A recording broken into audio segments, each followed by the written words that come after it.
আসসালামু আলাইকুম সবাইকে, কেমন আছেন সবাই? আজ আমি আর আমার ভাইগনা আলিফ আমরা চলে আসছি পুরান ঢাকায়।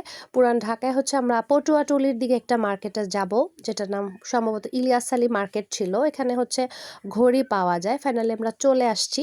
এখানকার যে ঘড়িগুলা এগুলা হচ্ছে পাইকারি দামে ওরা সেল করে। তো আলিফ ঘড়ি একটা নিবে, আর এখানে যেহেতু ভ্যারাইটিস আইটেমের ঘড়ি আছে, তো সে যাচ্ছিল এবং হচ্ছে আমাকেও নিয়ে গিয়েছিল। আমারও যেহেতু চক বাজারে কাজ ছিল, তো আমরা হচ্ছে খালা আর ভাইগনা ২ জন মিলেই চলে গেছি। দেখেন এই মার্কেটটা কিন্তু এখানে কিন্তু সবগুলোই ঘড়ি। নিচতলায় আমরা গিয়েছিলাম।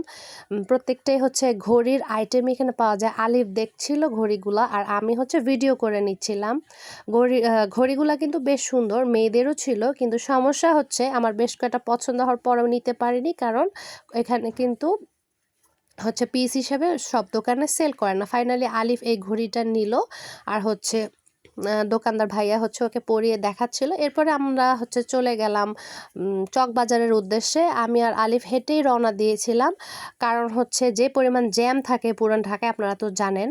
তো এই আর কি, তারপর আমরা ফাইনালি পৌঁছে গেলাম। আর ওখানে চকবাজারের ইফতার যে বিক্রি হয় এগুলো সম্পর্কে তো আপনাদের বেশ ভালোই ধারণা আছে আশা করি।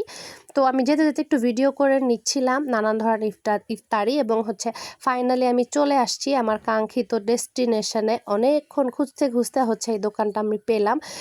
যেহেতু আমি হচ্ছে ইতিমধ্যে আপলোড দিয়েছিলাম ভিডিও যে আমি হ্যান্ডমেড চুড়ি বা রিং এগুলো তৈরি করি, তো সেই জন্য আমি জিনিস নিতে আসছিলাম। যেহেতু আমার বেশ কিছু অর্ডার ছিল, আমার হচ্ছে মাল্টিপল কালারের কুন্দন নেয়ার ছিল।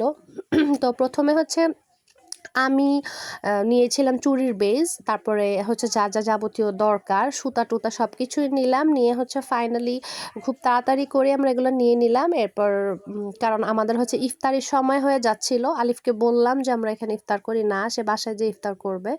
এই আর কি। তো গাঠি বস্কা নিয়ে আমি অলরেডি রওনা দিছি।